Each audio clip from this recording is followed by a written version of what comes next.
दोस्तों, cheque bounce case में कई बार ये सवाल उठता है कि क्या मनी लेंडर के पास कोई मनी लेंडिंग लाइसेंस था या फिर नहीं था।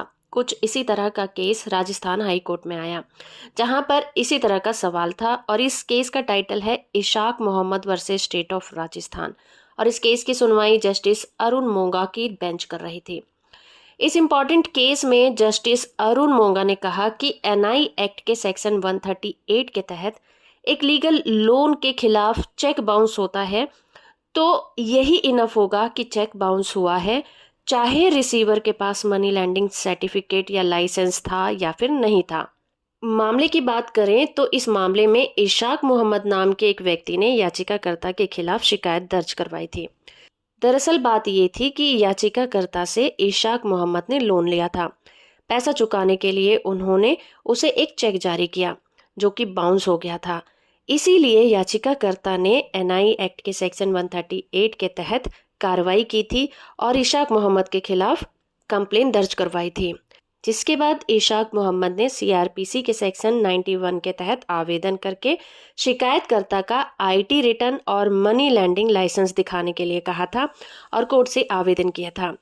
लेकिन एडिशनल चीफ जुडिशियल मजिस्ट्रेट ने उनका ये आवेदन खारिज कर दिया था, जिसके बाद वो एडिशनल सेशन कोर्ट पहुंचे और वहां पर भी उनकी ये अपील खारिज कर दी गई थी।